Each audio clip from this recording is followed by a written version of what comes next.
सोनिया गांधी का प्रधानमंत्री नरेंद्र मोदी पर हमला, कहा नकली सपने दिखाने वालों को मिली जीत।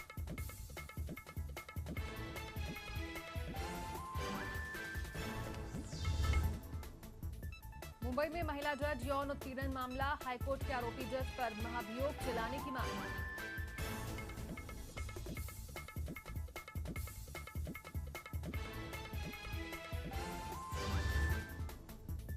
मुंबई के भाभा अस्पताल में बड़ी लापरवाही आई सामने, डॉक्टर्स के गलत इंजेक्शन से 30 से ज्यादा महिला मरीज बीमार।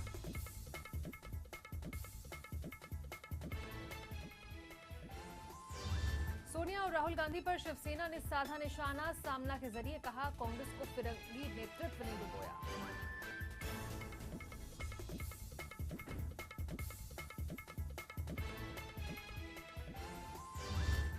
और हरियाणा के सीएम हुड्डा की हुटिंग से घबराए कांग्रेसी, सीएम पृथ्वीराज चौहान ने कहा मोदी के कार्यक्रम में मंच नहीं करेंगे साझा।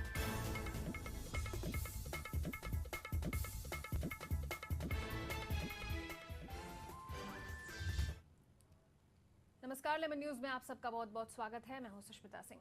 मुंबई सेशंस कोर्ट के जज पर महिला स्टाफ के साथ छेड़खानी का आरोप लगा है, जिसके कारण दोषी जज को निलंबित कर दिया गया है। महिला जज के समर्थन में अब वरिष्ठ सॉलिसिटर जनरल इंदिरा जयसिंह खुलकर सामने आ गई हैं। उन्होंने कहा है कि अगर जज दोषी हैं तो उनके खिलाफ महाभियोग चलाने की मांग की जाए। इसके लिए राज्यसभा के 50 और लोकसभा के 100 सांसदों के हस्ताक्षरों की जरूरत है। इंदिरा ने इस मामले में सांसदों से महिला को न्याय दिलाने की अपील की है। तो मुंबई के सेशंस कोर्ट के जज पर ये संगीन आरोप लगे हैं। महिला स्टाफ के साथ छेड़खानी का आरोप इस महिला ने लगाया था, जो उनकी साथी कर्मचारी बताई जाती है, जिसके बाद कार्रवाई करते हुए दोषी जज को निलंबित कर दिया गया है। वहीं महिला जज के समर्थन में वरिष्ठ सॉलिसिटर जनरल इंदिरा जयसिंह सामने आई हैं। उन्होंने कहा है कि अगर जज दोषी हैं तो उनके खिलाफ महाभियोग चलाया जाए। और हमारी सहयोगी पूनम यादव इस वक्त फोन लाइन पर जुड़ गई हैं।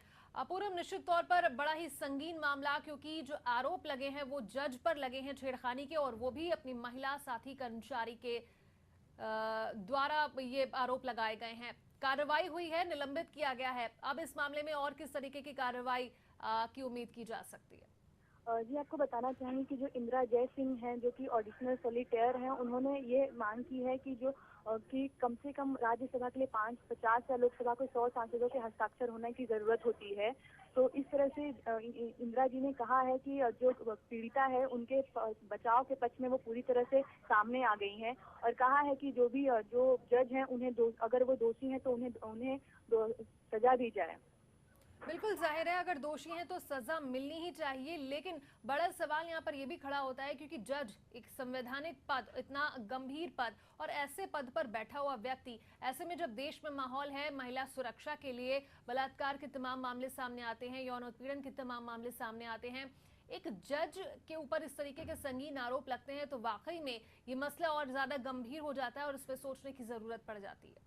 जी, आपने बिल्कुल सही कहा कि यह बेहद गंभीर मसला है, जो कि एक जज है जिसका काम होता है लोगों को सुरक्षा प्रदान करना, लोगों को बचाव प्रदान करना। वो ही अगर ऐसे मामलों में लिप्त पाया जाएगा तो ये देश के लिए विकट समस्या का वो करता है। लेकिन जज ने भी कहा है अगर वो इसमें इन्वॉल्व है तो उन्हें फांसी पर चढ़ा दिया जाए। तो कहीं ना कहीं ये मामला बेहद पेचीदा है, और जिस तरह से इंदिरा जयसिंह लोगों के सामने आई हैं, वो महिला जज के सामने आई, तो यह मामला बेहद पेचीदा हो गया है। चलिए, अब देखने वाली बात होगी कि सांसदों के हस्ताक्षर की मांग उन्होंने की है। अब इसमें क्या सांसद इस महिला के समर्थन में आते हैं? फिलहाल बहुत शुक्रिया पूनम इस पूरी जानकारी के लिए। तो मुंबई में जज ने एक महिला के साथ छेड़खानी की है, और ये महिला और कोई नहीं, उनकी साथी कर्मचारी बताई जा रही है, और जज पर अब कार्रवाई करते हुए उसे निलंबित करने का काम तो कर दिया गया है, लेकिन इस मामले में न्याय कब मिलेगा ये जरूर देखने वाली बात होगी।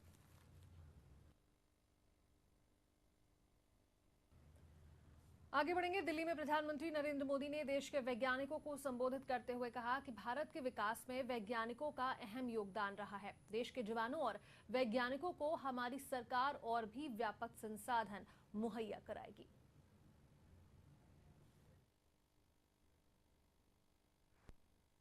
हम इनकी टैलेंट, इनकी तपस्या, उनके योगदान को किस प्रकार से उनके साथ जोड़े तो हो सकता है कि वो बहुत काम आएगा। क्या इन साइंटिस्टों को सेना के लोगों के साथ कभी इंटरफेस होने का मौका मिलता है क्या? क्योंकि इतनी बड़ी इन्होंने रिसर्च की है, सेना के जवान को ये मिलने से एक बहुत बड़ा रक्षा का विश्वास पैदा होता है। क्या कभी सेना के जवान ने उस ऋषि को देखा है जिसने उसकी रक्षा के लिए 15 साल लेबोरेटरी में जिंदगी गुजारी है? जिस दिन सेना में काम करने वाला व्यक्ति उस ऋषि को, उस साइंटिस्ट को देखेगा तो मेरे लिए इस महापुरुष ने बताया, आप कल्पना कर सकते हैं वो ऑनर का पल कैसा होगा। और इसलिए हमारी पूरी व्यवस्था एक दायरे से बाहर निकाल करके, जिसमें एक ह्यूमन टच हो, एक इंस्पिरेशन हो, उस दिशा में उसको कैसे ले जा सके,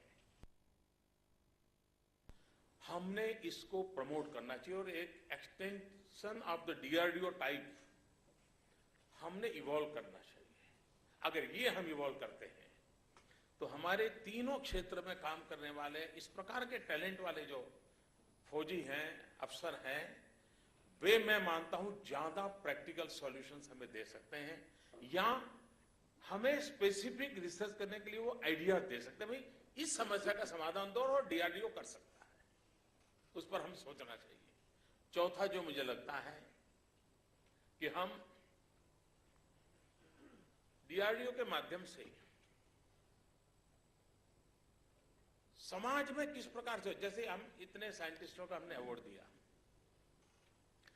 क्या हम देश भर में से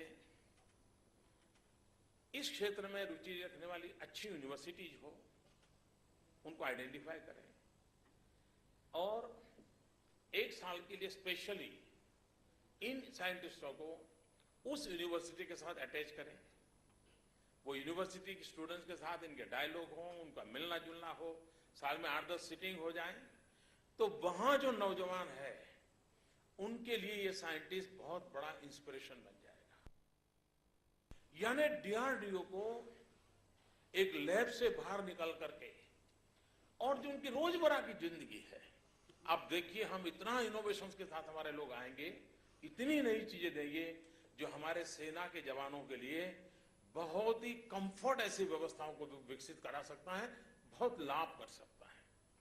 आज डीआरडीओ के साथ करीब 50 लेबोरेटरी भिन्न भिन्न क्षेत्र में काम कर रही है। क्या हम तय कर सकते हैं कि मल्टी टैलेंट का उपयोग करने वाली जो व्यवस्था है, ऐसी 5 लैब हम ढूंढे 50 में से,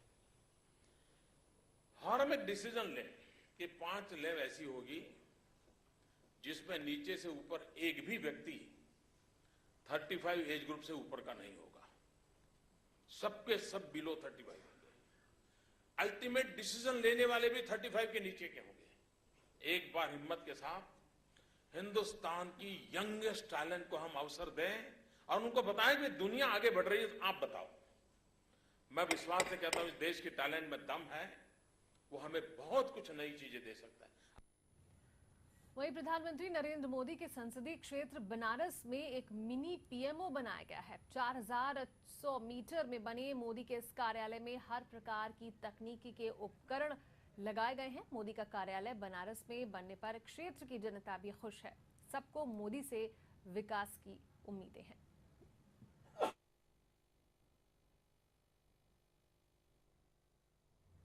पाकिस्तान का दोहरा चेहरा एक बार फिर सामने आया है। एक तरफ वो भारत के साथ दोस्ती की दुहाई देता है, वहीं दूसरी ओर कश्मीरी अलगाववादी नेताओं से मुलाकात कर पाकिस्तानी उच्चायुक्त अब्दुल बासित इसे उनकी पुरानी परंपरा बता रहे हैं। मीडिया से आज बातचीत में उन्होंने भारत के साथ अच्छे रिश्तों की दुहाई दी।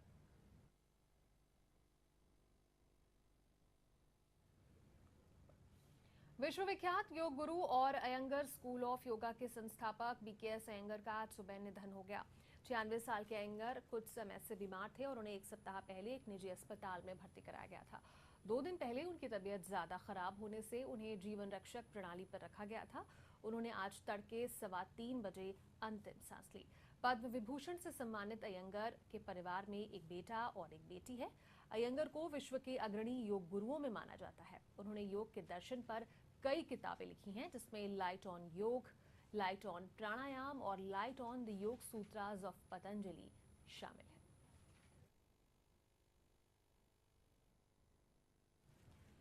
हरियाणा में पीएम मोदी की रैली के दौरान सीएम भूपेंद्र सिंह हुड्डा की हूटिंग के बाद कांग्रेस में नाराजगी है। एक तरफ हुड्डा ने मोदी की रैली में दोबारा शामिल होने से इनकार कर दिया है, वहीं बाकी राज्यों के कांग्रेसी सीएम भी यही संकेत देते हुए दिखाई दे रहे हैं। महाराष्ट्र के सीएम पृथ्वीराज चव्हाण ने भी मोदी के साथ मंच साझा करने से इनकार कर दिया है। दरअसल नागपुर में मेट्रो का उद्घाटन पीएम मोदी के हाथों होना है और इस मौके पर मुख्यमंत्री पृथ्वीराज चव्हाण भी शामिल होंगे। लेकिन हरियाणा के मुख्यमंत्री हुड्डा के खिलाफ हुई हूटिंग के बाद चव्हाण ने साफ कर दिया है कि वो नागपुर में मोदी के साथ मंच साझा नहीं करेंगे।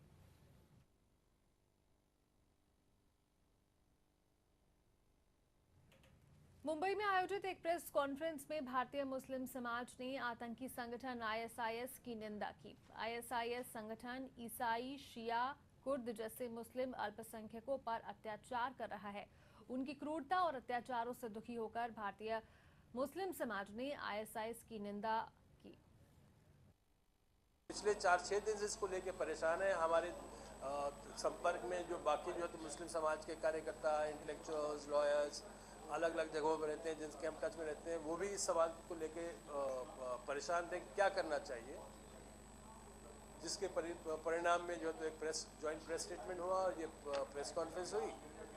हम आखिर में फिर से ये मानते हैं कि 10 दिन पहले हुआ होता तो बहुत अच्छा होता, और हम तो ये भी चाहेंगे कि ये हमारा जो निषेध है, हमारा जो प्रोटेस्ट है, वो यहीं पे ख़त्म ना हो। हम इसको आगे भी ले जाने का सोचेंगे और हमें विश्वास है कि बहुत सारे इस देश के बहुसंख्य मुस्लिम समाज इंक्लूडिंग रिलीजियस लीडर भी जो इस तरह की हरकतों का निषेध करता है वो भी हमारे साथ में रहेगा, बल्कि हो सकता है वो हमसे आगे बढ़ के वो कुछ इसके बारे में।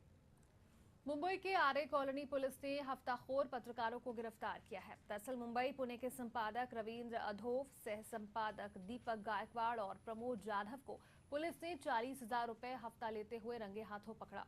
ये तीनों मिलकर कांजी महाजन के सहकारी गल्ले की दुकान से काला बाजारी के नाम पर हफ्ता वसूलते थे। तीनों से त्रस्त होकर कांजी भाई ने इनके खिलाफ पुलिस में शिकायत दर्ज कराई। पुलिस ने तुरंत हरकत में आकर आरोपियों को गिरफ्तार किया।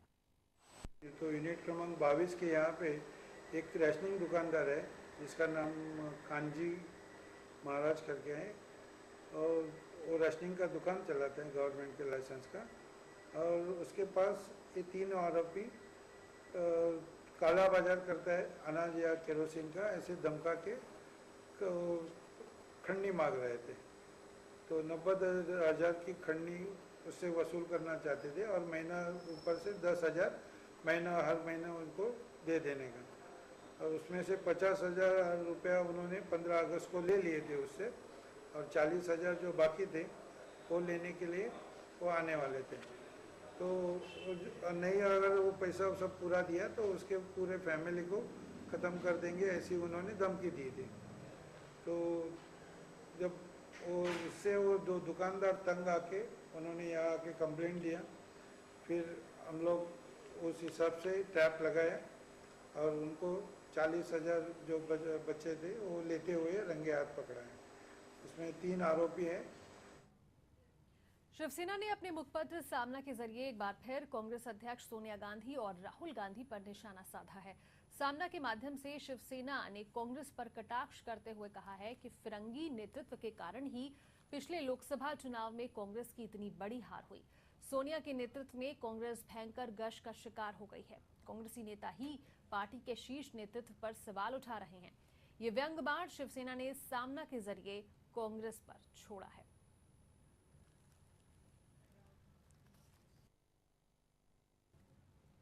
मुंबई के बांद्रा स्थित भाभा अस्पताल में गलत इंजेक्शन लगने से 30 से ज्यादा महिलाएं बीमार पड़ गई हैं, जिसमें एक महिला की हालत गंभीर बनी हुई है। कुर्ला पुलिस से मिली जानकारी के मुताबिक भाभा अस्पताल में डॉक्टर्स द्वारा गलत दवाई का इंजेक्शन दिए जाने से 30 से ज्यादा महिला मरीजों की तबीयत बिगड़ गई है, जिसके कारण उन्हें आनन फानन में सायन और केईएम अस्पताल में रेफर कर दिया गया है, जहां एक मरीज की हालत गंभीर बनी हुई है। इस मामले में मुंबई के महापौर ने दोषी लोगों पर कार्रवाई का निर्देश दिया है।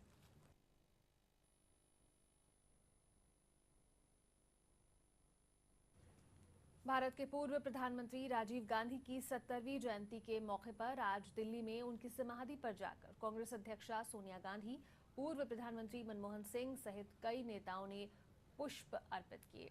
आज पूर्व प्रधानमंत्री राजीव गांधी की 70वीं जयंती है और इस अवसर पर सोनिया गांधी, मनमोहन सिंह और तमाम नेताओं ने दिल्ली में राजीव गांधी के समाधि स्थल पहुंचकर पुष्प अर्पित किए और उन्हें याद किया।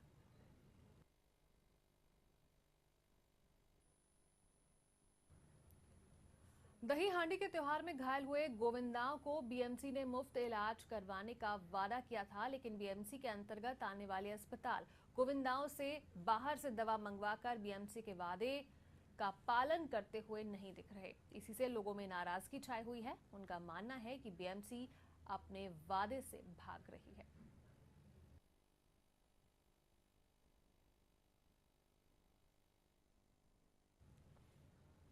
महाराष्ट्र में गणेशोत्सव धूमधाम से मनाया जाता है, जिसे ध्यान में रखते हुए पुलिस महकमे ने अपनी तैयारियां शुरू कर दी हैं। उत्तर प्रादेशिक विभाग के अतिरिक्त पुलिस आयुक्त किशोर जाधव ने बोरीवली के प्रबोधनकार ठाकरे सभागृह में बैठक करते हुए गणेशोत्सव के दौरान सुरक्षा व्यवस्था चाक चौबंद किए जाने की जानकारी दी। वहीं उन्होंने लोगों की समस्याओं को सुना और बीते साल हुए गणेशोत्सव के सर्वश्रेष्ठ मंडलों को पुरस्कार भी बांटे। गेल्या वर्षी ज्याप्रमाणे व्यवस्था चांगली होती, यावर्षी त्यापेक्षाही चांगली व्यवस्था करायचा आम्ही प्रयत्न करतोय। जे काही तरुण वर्ग आहे गणेश मंडळांचे, त्यांच्या संगतीने त्यांच्यासोबत आम्ही यावर्षी चांगली व्यवस्था ठेवू। मंडळांना काय काय आदेश दिले? मंडळांना कधी आदेश दिले जात नाहीत, मंडळांना सूचना दिल्या जातात। आम्ही विनंती करून त्यांना सूचना दिलेल्या आहेत की महिलांसाठी प्रामुख्याने यावेळेला जास्त दक्षता घ्या। कुठल्याही महिलेला किंवा महिला भक्ताला हात धरून ओढायचं, धक्का मारून बाहेर काढायचं, अपशब्द वापरायचे हे सहन केलं जाणार नाही। वेगळ्या रंगाला लावा, ते गेल्या वर्षी होते, यावर्षी जरा मोठ्या प्रमाणात करा आणि कार्यकर्त्यांनी जर छेडछाड होत असली तर त्याच्याकडे पोलिसांना जास्त सहकार्य द्यावं। नेहमी ज्याप्रमाणे असतं की बेवारस वस्ती असते, पार्किंग असतं, त्याबाबतच्या ज्या नेहमीच्या सूचना आहेत त्या थोड्याशा जास्त प्रकर्षाने दिल्या आहेत। सीसीटीव्ही लावण्याची आम्ही विनंती करू शकतो, सूचना देऊ शकतो। काही मंडळांनी कबूल केलं आम्ही सीसीटीव्ही लावू, सगळ्यांना ते शक्य होईल असं वाटत नाही। सबरमठला वाहतूक कोंडीचा नेहमीचा मुद्दा आहे, परंतु आता मंडळाच्या अध्यक्षांनी ज्या काही विनंती केलेल्या आहेत, नगरसेवक होते, आमदार साहेब होते, काही काळापुरता वन वे किंवा असं काही करण्याचा आम्ही प्रयत्न करू। त्यांना जी काही ट्रॅफिक ब्रांच कडून मदत लागेल त्या काळापुरती ती देण्याचा प्रयत्न करतो। ट्रॅफिक कंजेशन शक्यतो खराब रस्त्यामुळे होते। महानगरपालिकेच्या सौजन्याने किंवा त्यांचे जे काही अधिकारी आहेत त्याच्याप्रमाणे। इंग्लैंड में मिली करारी हार के बाद टीम इंडिया के मैनेजमेंट में बदलाव का फैसला किया गया है। प्रवीण शास्त्री को टीम का डायरेक्टर बनाया गया है। उन्हें वनडे सीरीज के लिए टीम की कमान सौंपी गई है। इसके साथ ही बॉलिंग और फील्डिंग कोच को भी आराम देते हुए उनकी जगह नई नियुक्तियां की गई हैं।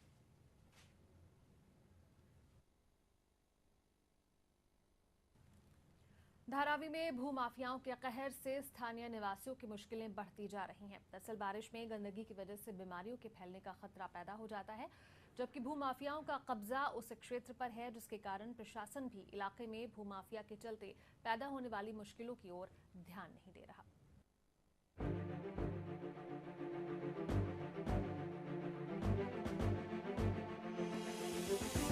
धारावी में कुर्ला एलबीएस मार्ग पर बसा हुआ ये इलाका इंदिरा नगर और प्रेम नगर के नाम से जाना जाता है। एक जमाने में ये इलाका अपनी हरियाली के लिए जाना जाता था, लेकिन धीरे धीरे भूमाफिया व गोडाउन माफियाओं के कारण यहाँ का नजारा बदल गया। भूमाफियाओं ने यहाँ की सरकारी जमीन पर कब्जा कर गैरकानूनी कामों को बढ़ावा देने में कोई कसर नहीं छोड़ी है। पैसा खा खा के यहाँ सब झूपड़े बनाओ, गोदाम बनाओ, फिर गोदाम बेच रहे है, कोई क्या कर रहा है। आज देखो पूरा गार्डन था, वो गार्डन को तोड़ के पूरा गोदाम बना डाले। इसकी कोई सुनवाई होती नहीं। मैंने भी अर्जी डाला था, बाकी वो अर्जी का कोई सुनवाई होती नहीं। औरत लोग को आना जाना, बाथरूम के अंदर जाने में कितनी तकलीफें होते हैं, वहाँ इतने खोखे बैठे। इनके लिए भी वैश्या गायकवाड़ को भी मैंने सबको बताया कि इनके लिए कुछ करो, बाकी कोई कुछ करते नहीं। सरकारी जमीन पर गैर कानूनी तरीके से कब्जे कर भूमाफिया और गोडाउन माफियाओं ने कई समस्याओं को जन्म दिया है। इनके गैर कानूनी कारखानों और गोडाउन की वजह से यहाँ के निवासियों को काफी समस्याओं का सामना करना पड़ रहा है। अंदर ये पूरा रास्ता था ना, तो ये पूरा अंदर पानी खाड़ी में जाता था।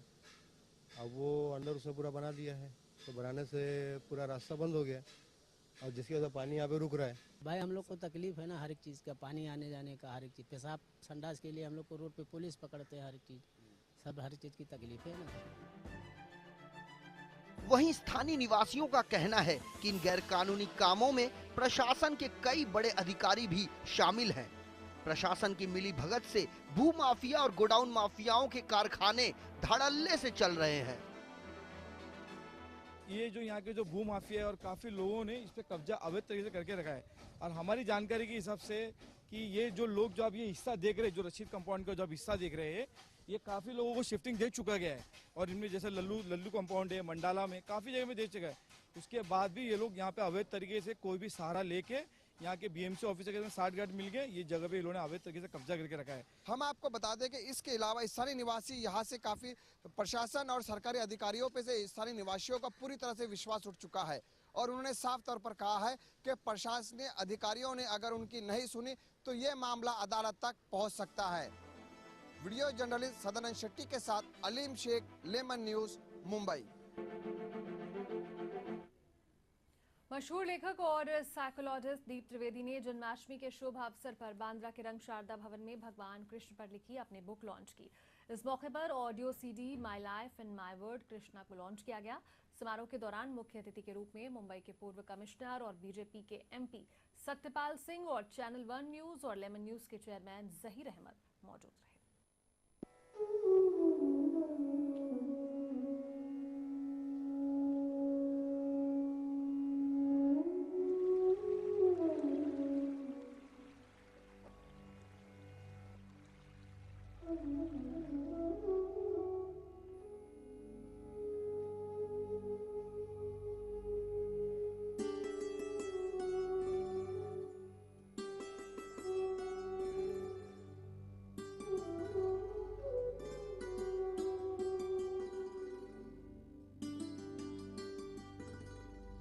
पूरे भारतवर्ष में जन्माष्टमी का त्योहार बड़े ही धूमधाम से मनाया जा रहा है। इस शुभ दिन पर मशहूर लेखक और साइकोलॉजिस्ट दीप त्रिवेदी ने भगवान कृष्णा पर एक बुक और ऑडियो सीडी लॉन्च की, जिसमें कई ऐसी बातों का समावेश है जो लोग आज तक भगवान कृष्णा के बारे में नहीं जान पाए हैं।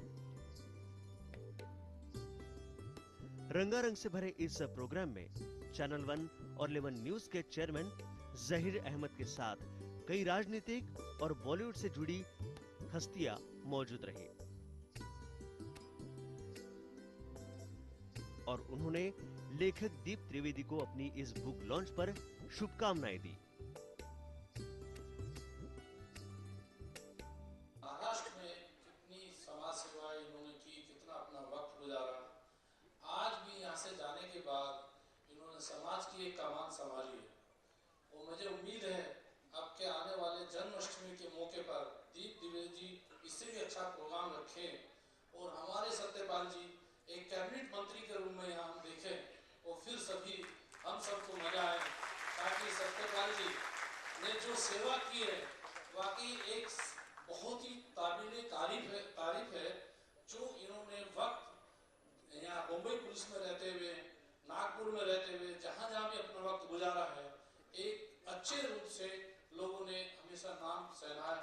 और मैं दीप त्रिवेदी जी से ये संदेश देना चाहता हूँ, यहाँ आज जन्माष्टमी का मौके पर इतना अच्छा प्रोग्राम रखा और जन्माष्टमी एक पूरे हिंदुस्तान का एक पवित्र त्योहार माना जाता है, जो इसमें व्रत रखते हैं लोग, बहुत अच्छे से ये लोग जो ना मनाते हैं इसको।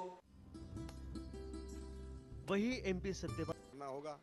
ये दुर्भाग्य की बात है कि हमारा इतिहास जो हमारे स्कूल और कॉलेज में बच्चों को पढ़ाया जाता है उसमें भगवान कृष्ण का कहीं नाम नहीं है। और हम मानते हैं कुछ जिन लोगों ने हमारा इतिहास लिखा है, दुर्भाग्य से जिन विदेशी लोगों ने हमारा इतिहास लिखा है, उनका ये मानना है कि भगवान कृष्ण कभी पैदा हुए, इस बात का कोई सबूत नहीं है। इस बुक लॉन्च के अवसर पर लेखक दीप त्रिवेदी ने भी सबका शुक्रिया अदा किया। इसमें कृष्ण का पूरा जीवन है, रिसर्च बेस। और वो कृष्ण ने कोई भी करा, कब सीखे, क्या करा तो क्या सोच के करा, क्यों करा, वो सब इसमें है। सारा पूरा जीवन है, 2500 पेज की किताब है।